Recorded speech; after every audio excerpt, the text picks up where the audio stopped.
Dengan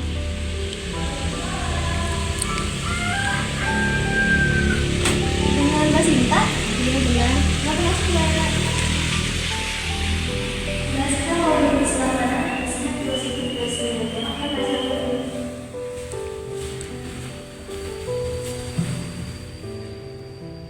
Mbak Sinta yang kemarin mengadakan janji pada saya itu ya yang lewat WA itu?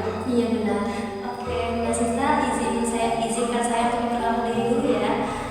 Nama saya Maharani, saya merupakan salah satu konselor lembaga ini. Mbak Sinta bisa panggil saya Mbak Rani, gitu ya Mbak. Gimana nih Mbak Sinta, kesibukannya lagi apa nih? Apakah kuliah, apakah sudah kerja? Gitu? Kuliah sih. Masih kuliah. Semester berapa Mbak? Baru semester 3. Ya. Untuk melakukan proses konseling ini, saya izin bertanya dulu kepada Mbak, apakah Mbak Sinta sudah melakukan proses konseling sebelumnya? Belum. Nah, terima kasih Mbak, saya akan berlanjut karena Mbak baru pertama kali melakukan proses konseling dan konselornya itu saya sendiri gitu. Karena Mbak belum pernah melakukan proses konseling, saya izin menjelaskan terlebih dahulu mengenai konseling yang kita lakukan ini. Nah, konseling yang kita lakukan ini merupakan konseling individual. Konseling individual itu merupakan salah satu layanan konseling yang dilakukan oleh konselor, yang dimana konselor itu saya sendiri kepada konseling yang dimana konseling itu Mbak Sinta. Tujuannya itu agar mengatasi permasalahan yang dihadapi oleh klien atau konseling gitu. Dan tujuannya juga agar konseling itu bisa menjalankan kehidupannya secara mandiri dan mampu mengendalikan diri begitu Mbak Sinta. Apakah ada yang ingin ditanyakan terlebih dahulu? Oke, lanjut juga. Lanjutnya itu ada asas-asas yang harus kita terapkan dalam proses konseling ini. Yang pertama ada asas kerahasiaan. Nah, setelah itu saya sebagai seorang konselor sudah disumpah untuk menjaga segala privasi atau data yang Mbak ceritakan. Jadi Mbak nggak usah khawatir data-data Mbak akan tersebar gitu. Apakah Mbak sudah percaya kepada saya? Insya Allah percaya. Oke, yang kedua itu ada asas kesukarelaan. Jadi saya sebagai seorang konselor sudah sukarela untuk memberikan waktu, tenaga, dan pikiran saya untuk membantu Mbak menyelesaikan permasalahan Mbak. Dan saya harap juga Mbak bisa secara sukarela menceritakan permasalahan kepada saya. Begitu Mbak. Apakah Mbak sudah paham? Sudah. Oke, yang ketiga itu ada asas keterbukaan. Jadi kalau tadi Mbak sudah sukarela, saya harap juga Mbak bisa secara terbuka menceritakan apa yang Mbak rasakan kepada saya tanpa ditutupi. Begitu Mbak. Apakah bisa pahami? Oke, selanjutnya ada asas keempat, itu asas kekinian. Jadi Mbak ceritakan apa yang Mbak rasakan yang mengganggu Mbak saat ini. Begitu Mbak. Kalau bisa dipahami? Oke, dan yang terakhir itu ada asas tak berada di tangan klien. Jadi saya sebagai seorang konselor hanya bisa mengarahkan dan memberikan pilihan mana yang terbaik untuk Mbak. Selanjutnya itu yang memutuskan adalah Mbak sendiri. Begitu Mbak. Apakah bisa dipahami? Kalau sudah bisa dipahami, kita akan lanjut kepada tahap inti dari konseling ini, yaitu tahap inti dari konseling ini. Sebelum itu, marilah kita mengucapkan lafaz basmalah. Nah, kira-kira apa nih Mbak Sinta yang ingin Mbak ceritakan kepada saya hari ini? Jadi begini Mbak, saya itu sering banget merasa benci sama diri sendiri. Saya juga sering menyalahkan diri saya sendiri. Boleh diceritakan lebih detail Mbak, apa yang Mbak lakukan? Membenci diri sendiri atau menyalahkan diri sendiri? Iya Mbak, saya tuh kayak merasa saya itu gak bisa apa-apa gitu. Saya ngerasa selalu gagal dalam segala hal. Kayak misalnya saya itu pengen nilai semester saya itu 3,9 atau sampai 4 gitu. Tapi ternyata gak sampai. Terus juga kemarin tuh saya ngikutin kan pengajian dan itu di organisasi. Tapi saya ingin mendapatkan hasil yang terbaik. Saya tuh heran gitu, kenapa orang-orang yang bisa pada bisa mencapai nilai ini, sedangkan saya enggak gitu, kayak gitu aja.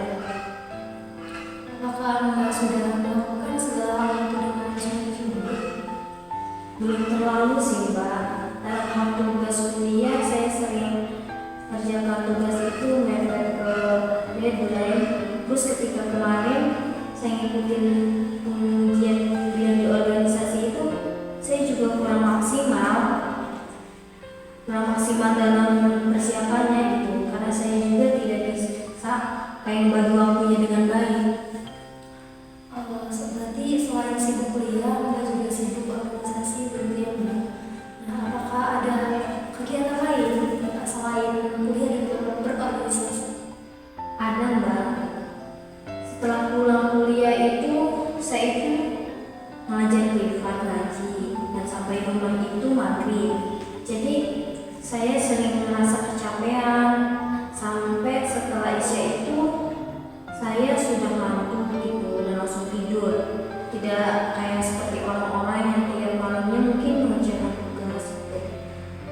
Lalu saya juga termasuk orang yang mengerjakan tugas itu harus mepet ke deadline, karena kalau gak mepet deadline itu saya gak benar-benar bisa ngerjain tugasnya. Makanya itu saya membuat saya stres itu dan sering nyalahin diri sendiri itu ya karena itu. Kenapa gitu? Kenapa sih aku tuh begini? Yang Mbak saya paham. Apakah Mbak ada keinginan atau cita-cita yang ingin Mbak raih gitu saat ini maupun untuk kedepannya? Saya tuh pengen ngedapetin beasiswa Mbak, agar saya bisa membiayai kuliah saya sendiri, karena orang tua saya bersanggup untuk membiayai uang kuliah saya yang jumlahnya itu hampir 4 jutaan. Mereka juga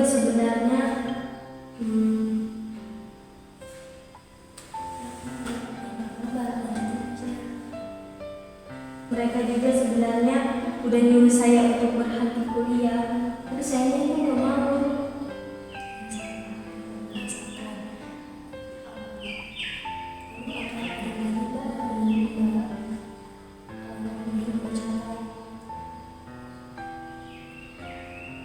Saya itu mungkin kayak aktif juga di organisasi, dan supaya bisa dapetin banyak pengalaman dan relasi. Tapi saya tuh nggak bisa konsisten gitu.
Saya itu kayak gak bisa konsisten, jadi sering berhenti di tengah jalan gitu.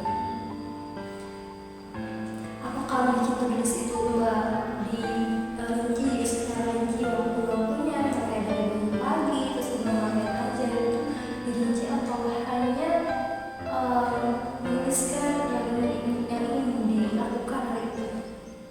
Enggak, saya itu kayak mencatat hal-hal yang ingin saya lakuin, tapi kayak nggak ngeberiin waktu-waktunya gitu, ngisi waktu-waktunya.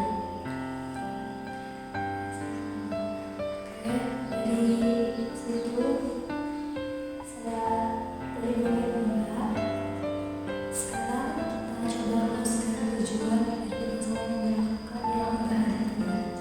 Nah, itu saya izin untuk mengambil kertas dan bukan terlebih dahulu. Baik.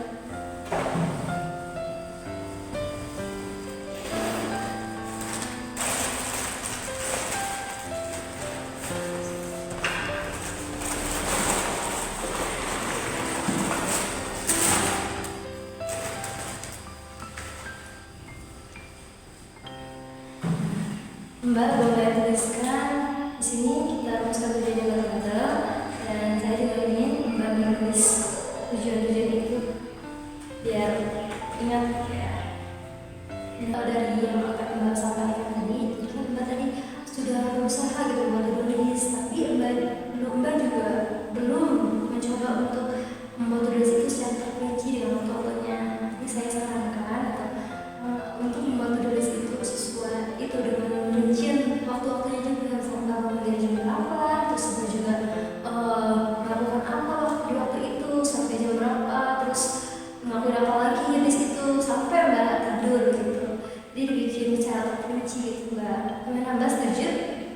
Oke Mbak, itu menurut saya yang bagus.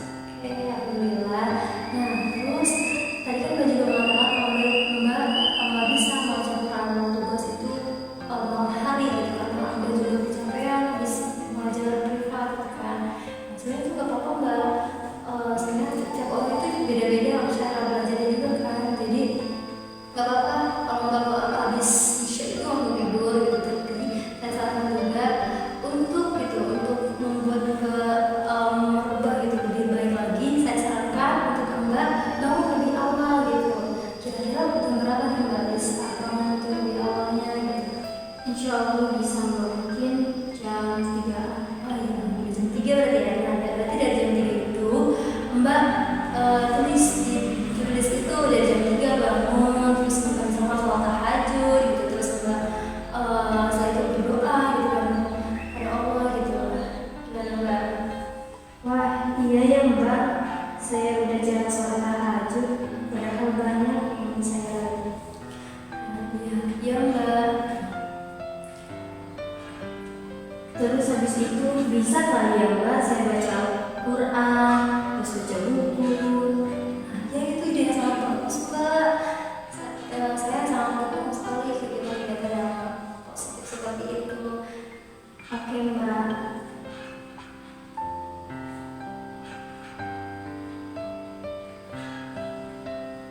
Kemudian setelah itu untuk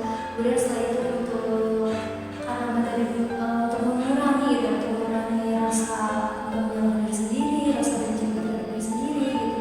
Saya sarankan juga untuk menonton podcast yang sangat menginspirasi gitu. Terus tayangan-tayangan gitu di YouTube itu kan banyak channel-channel yang banyak kayak gimana caranya agar bisa mencintai diri sendiri, mengatur waktu dengan baik, terus juga agar tidak insecure. Nah, itu saya sarankan Mbak lebih banyak menonton video-video seperti itu. Gimana Mbak? Oh iya Mbak, saya juga bisa menuliskan tujuan-tujuan yang ingin saya capai, agar saya juga bisa bersemangat dan menjalani to-do list yang saya buat. Nah, iya itu ide bagus juga Mbak.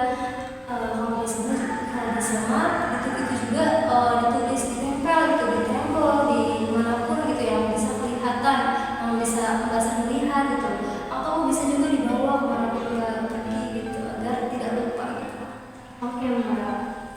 Dan selain itu juga tadi kan yang Mbak juga mengatakan kalau Mbak itu pengen dapat beasiswa gitu. Nah, saya sarankan juga agar Mbak lebih banyak gitu mencari informasi-informasi tidak hanya dari fakultas atau dari kampus gitu, tapi di online itu banyak Mbak gitu, di IG gitu banyak informasi-informasi beasiswa. Jadi Mbak lebih pantang juga akun-akun yang menyarankan atau memberi informasi tentang beasiswa begitu Mbak.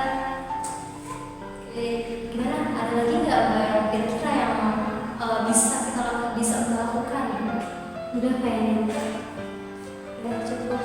Ya, saya yakin kalau Mbak pasti bisa melakukan itu semua.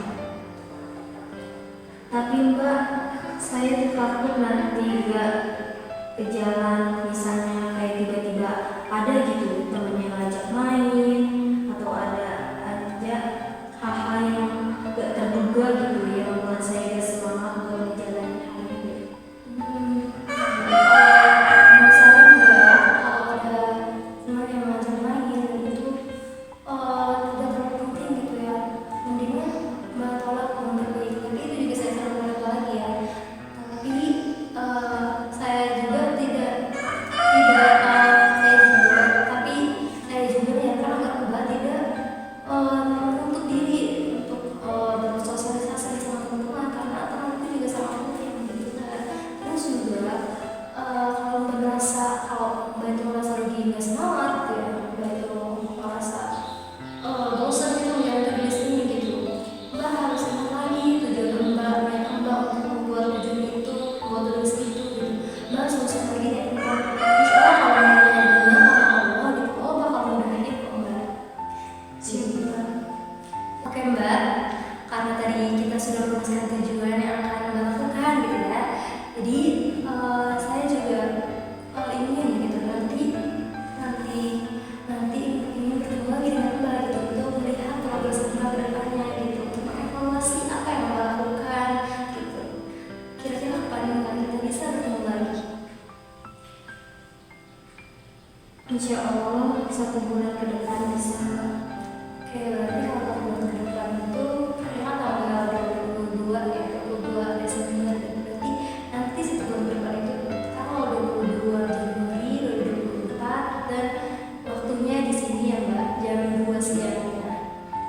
Gimana Mbak?